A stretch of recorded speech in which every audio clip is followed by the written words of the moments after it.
Halo, selamat pagi. Salam sehat dan tetap semangat. Kembali lagi bersama dengan saya Stefani dalam pembelajaran biologi daring semester ganjil tahun pelajaran 2020-2021 SMA Katolik Caritas Tomohon. Hari ini kita akan mempelajari bersama-sama perkecambahan, epigeal dan hipogeal serta faktor-faktor yang mempengaruhi pertumbuhan dan perkembangan pada tumbuhan. Materi ini merupakan lanjutan dari materi yang sudah kita dengarkan bersama lewat penjelasan pada materi sebelumnya, yaitu pertumbuhan dan perkembangan. Kita langsung masuk saja pada perkecambahan. Sebelum ke perkecambahan epigeal dan hipogeal, tentu ada yang bertanya-tanya, apa sih yang dimaksud dengan perkecambahan? Perkecambahan itu merupakan berakhirnya masa dormansi biji. Masa dormansi biji ini adalah masa ketika sel-sel penyusunnya tidak aktif membelah atau tidak tumbuh, tetapi sel tersebut tidak mati. Itulah yang disebut dengan dormansi biji. Kalau berbicara perkecambahan epigeal dan hipogeal, kita akan mempelajari terlebih dahulu apa itu epikotil, kotiledon, dan hipokotil. Kalau berbicara tentang kotiledon, kotiledon itu merupakan daun lembaga. Sedangkan epikotil merupakan ruas batang di atas kotiledon. Kalau hipokotil, ruas batang di bawah kotiledon. Pada perkecambahan epigeal ini adalah terjadi penambahan ruas batang di bawah kotiledon yang namanya hipokotil. Terjadi pemanjangan mengakibatkan kotiledon ini terangkat ke atas tanah, sehingga perkecambahan epigeal ini dikenal dengan perkecambahan di atas permukaan tanah. Karena apa? Terjadi pemanjangan ruas batang di bawah kotiledon namanya hipokotil yang pada akhirnya mendorong kotiledon itu untuk naik terangkat ke atas tanah. Sedangkan perkecambahan hipogeal adalah kebalikan dari perkecambahan epigeal. Kalau hipogeal karena terjadinya pemanjangan ruas batang di atas kotiledon yang namanya epikotil menyebabkan kotiledon ini tetap berada dalam tanah. Epikotil dia memanjang terus sampai ke atas, dia keluar, tapi kotiledonnya tetap berada di dalam tanah. Nah, itulah perbedaan antara perkecambahan epigeal dan hipogeal. Selanjutnya, faktor-faktor yang mempengaruhi pertumbuhan dan perkembangan pada tumbuhan. Nah, faktor yang mempengaruhi ada dua, yaitu faktor eksternal dan faktor internal. Faktor eksternal adalah faktor di luar atau faktor lingkungan, sedangkan faktor internal adalah faktor dari dalam tumbuhan itu sendiri. Kita lihat yang pertama, faktor luar. Yang pertama adalah nutrisi. Berbicara mengenai nutrisi berarti berbicara mengenai unsur hara yang dibutuhkan oleh tumbuhan untuk dia bisa bertumbuh. Karena seperti manusia, kita juga butuh nutrisi untuk bisa bertumbuh dan berkembang. Unsur-unsur hara yang dibutuhkan oleh tumbuhan ini ada dua kelompok. Yang satu disebut unsur makro, sedangkan yang satu disebut unsur mikro. Berarti kalau unsur makro dibutuhkan dalam jumlah yang banyak, sedangkan unsur mikro dibutuhkan dalam jumlah yang kecil. Unsur makro antara lain adalah hidrogen, oksigen, nitrogen, kalium, kalsium, dan magnesium. Sedangkan unsur mikro seperti zat besi, mangan, seng, tembaga, kobalt, nikel, dan klor. Faktor yang kedua adalah faktor air. Dalam kehidupan, manusia butuh air untuk melakukan proses metabolisme dalam tubuh, dan tentunya tumbuhan juga membutuhkan air, karena air nantinya menjadi pelarut zat-zat yang diperlukan oleh tumbuhan sebagai bahan dasar untuk reaksi biokimia, sebagai medium berlangsungnya reaksi metabolisme menjaga tekanan turgor dinding sel, mengedarkan hasil fotosintesis, dan untuk proses transpirasi. Bagian yang ketiga adalah derajat keasaman atau disebut pH. Nah, kalau berbicara pH, tentu untuk tumbuhan dibutuhkan juga pH yang netral. Karena kalau pH juga terlalu asam, maka akan merusak klorofil pada tumbuhan sehingga dapat mengganggu proses fotosintesis. Yang berikutnya adalah kadar garam. Kadar garam juga ini sangat perlu untuk membantu proses pertumbuhan. Kadar garam NaCl dan garam-garam lainnya dalam tanah sangat berpengaruh pada proses penyerapan air oleh sel-sel rambut akar, di mana kadar garam air tanah terlalu tinggi akan menyebabkan sel tumbuhan kehilangan cairan karena sel akan mengalami plasmolisis atau lepasnya protoplasma keluar sel. Yang berikutnya adalah oksigen. Walaupun tumbuhan itu dalam prosesnya berfotosintesis menghasilkan oksigen untuk kita manusia, tapi tumbuhan juga membutuhkan oksigen untuk dia bisa bernapas agar supaya dia dapat bertumbuh dan berkembang dengan baik. Berikutnya adalah cahaya.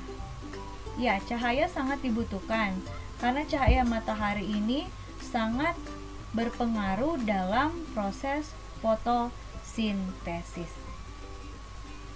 Oke. Selanjutnya ada suhu.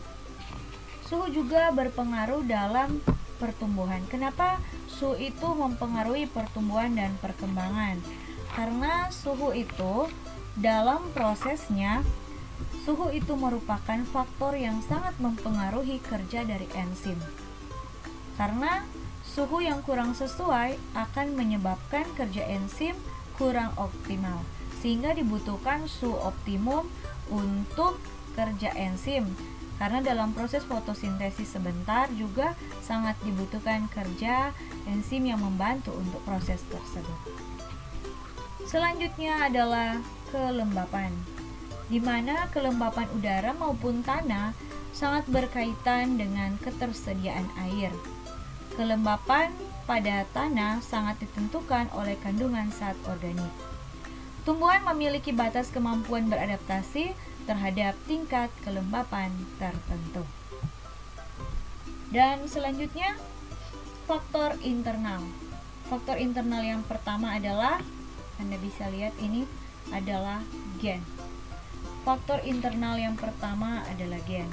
Dimana kalau berbicara tentang gen ini berfungsi untuk mengatur reaksi kimia dalam sel, terutama reaksi sintesis protein dan enzim, sehingga mempengaruhi bentuk dan ukuran tumbuhan.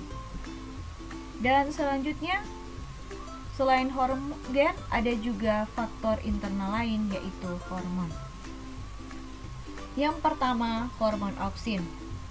Hormon auksin atau biasa disebut IAA, indole acetic acid, di mana hormon auksin ini pada tumbuhan dia berfungsi untuk memacu pertumbuhan memanjang pada tunas dan akar, menyebabkan diferensiasi sel menjadi xilem sehingga meningkatkan transportasi garam mineral dan air dari tanah menuju ke daun.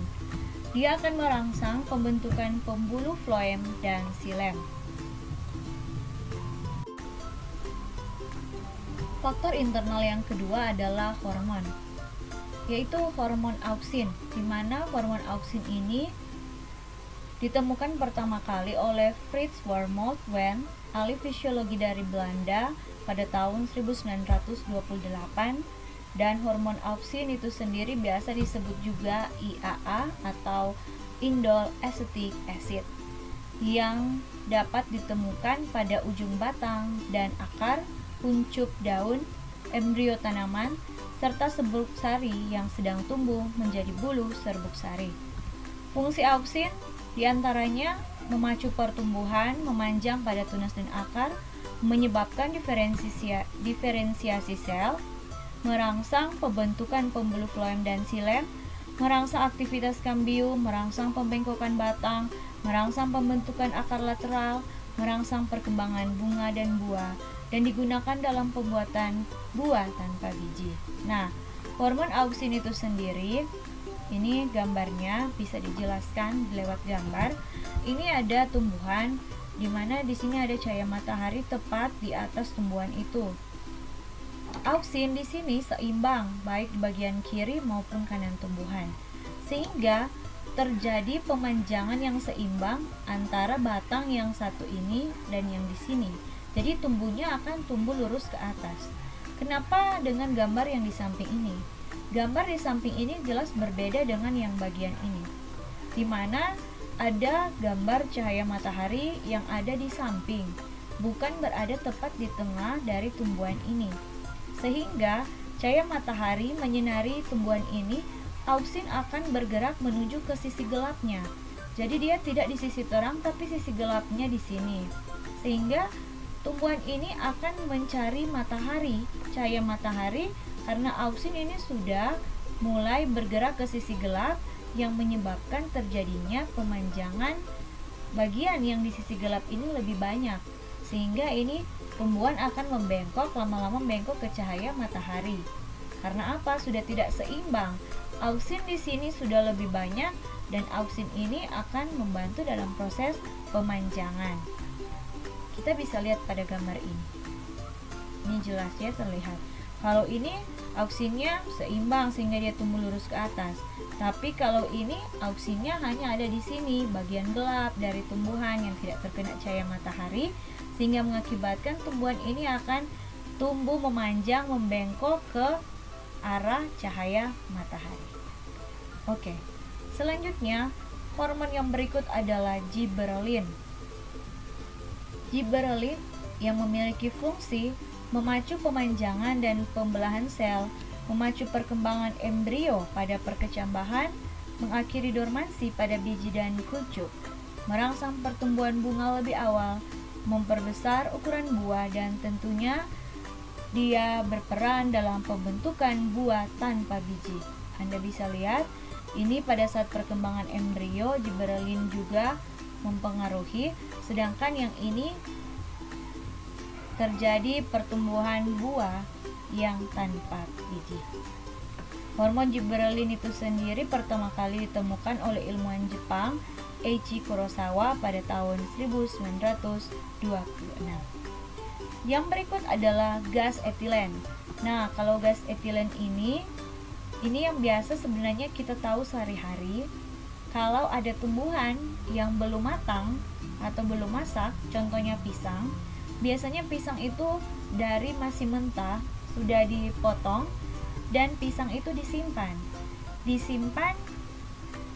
sekian lama dan dia akan masak. Nah, yang digunakan itu adalah yang disebut gas etilen atau kita kenal dengan karbit. Jadi tumbuhan itu dikarbit karena gas ini mampu memeram buah dalam lumbung.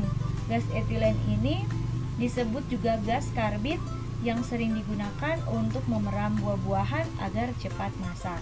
Biasanya kalau masaknya dalam 1 bulan, karena menggunakan karbit ini, maka dia akan masak dalam kurun waktu yang cukup cepat, mungkin 1-2 minggu.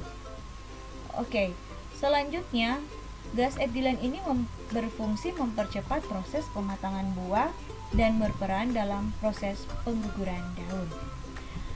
Selanjutnya ada sitokinin. Sitokinin ini sebagai hormon anti penuaan. Jadi tentu kalau hormon anti penuaan jelas bahwa fungsinya untuk menghambat penuaan pada organ tumbuhan. Merangsang sintesis RNA dalam protein, menghambat dominansi apikal oleh auksin, dan membuat buah tanpa biji. Yang berikutnya adalah asam absisat. Nah, kalau hormon-hormon yang lain, dia membantu untuk proses pertumbuhan dan perkembangan. Lain halnya dengan asam absisat ini, di mana asam absisat ini merupakan hormon yang memperlambat atau menghentikan pembelahan dan pemanjangan sel. Dia menghambat pertumbuhan, menyebabkan dormansi biji dan tunas, menyebabkan senesens atau kematian pada sel, organ, dan individu, serta menyebabkan absisi atau gugurnya daun. Yang berikut adalah hormon kalin. Nah, kalau kalin adalah hormon tumbuhan yang dapat memacu pembentukan organ tertentu seperti akar, batang, daun, dan bunga. Dia memiliki fungsi dan beberapa jenisnya. Yang pertama, filokalin memiliki fungsi memacu pembentukan daun, kaulokalin memacu pembentukan batang, risokalin memacu pembentukan akar, antokalin berfungsi memacu pembentukan bunga. Dan yang terakhir adalah asam traumalin, di mana asam traumalin ini berfungsi memacu pembelahan sel pada bagian tumbuhan yang mengalami luka. Oke, selanjutnya setelah kita membahas tentang faktor yang mempengaruhi pertumbuhan dan perkembangan pada tumbuhan, yaitu faktor internal dan faktor eksternal, kita akan melihat fotoperiodisme pada tumbuhan. Kalau ini gambar yang fungsi hormon-hormon pada tumbuhan. Sudah ada satu tumbuhan, di situ sudah ada hormon sitokinin, auksin, dan giberelin. Kita lanjut dengan fotoperiodisme, atau disebut juga respons tumbuhan terhadap panjang penyinaran, dan berdasarkan pengaruh perubahan panjang penyinaran terhadap kemampuan menghasilkan bunga, tumbuhan dibedakan menjadi 3 kelompok, yaitu 1. Tumbuhan berhari pendek atau short day plant, kedua, tumbuhan berhari panjang atau long day plant, dan yang ketiga, tumbuhan berhari netral atau neutral day plant. Yang pertama, tumbuhan berhari pendek atau dikenal dengan short day plant. Tumbuhan berhari pendek akan berbunga jika panjang penyinaran lebih pendek daripada periode kritis atau periode gelap, atau periode gelap lebih panjang daripada periode terang. Ini kita bisa lihat di sini. Ketika periode gelap ini midnight lebih panjang daripada ini periode terang, maka tumbuhan berhari pendek ini akan berbunga. Kalau periode terang lebih panjang dibandingkan periode gelap, dia tidak akan berbunga. Contoh dari tumbuhan berhari pendek ini adalah dahlia, strawberry, aster, ubi jalar, kopi, tembakau, dan bunga krisan. Selanjutnya, long day plant atau tumbuhan berhari panjang, di mana tumbuhan berhari panjang berbunga jika panjang penyinaran lebih panjang daripada periode kritis atau periode gelap, atau periode terang lebih panjang daripada periode gelap. Ini kita bisa lihat gambarnya. Jika periode siangnya ini lama penyinaran lebih panjang daripada malam, maka dia akan berbunga. Kalau periode gelapnya lebih panjang, maka dia tidak akan berbunga. Kebalikan dari short day plant. Yang termasuk contoh daripada tumbuhan berhari panjang ini adalah gandum, barley, bayam, beet, lobak, kol, dan selada. Dan selanjutnya yang ketiga adalah tumbuhan berhari netral atau neutral day plant, di mana tumbuhan berhari netral ini tidak bergantung pada panjang penyinaran untuk berbunga, tetapi tumbuhan ini akan berbunga jika sudah mencapai tahap pematangan tertentu. Contohnya bunga mawar, bunga matahari, bunga anyelir, tomat, jagung, padi, lada, pepaya, bunga pukul 4, buncis, kacang polong, mentimun, dan kapas. Demikianlah kita sudah mengikuti materi untuk perkecambahan epigel, faktor-faktor yang mempengaruhi pertumbuhan dan perkembangan pada tumbuhan, serta fotoperiodisme. Saya menyampaikan banyak terima kasih untuk kesediaan dan waktunya mendengarkan materi ini. Untuk tugasnya akan diupload di Google Classroom. Terima kasih untuk perhatiannya. Selamat pagi.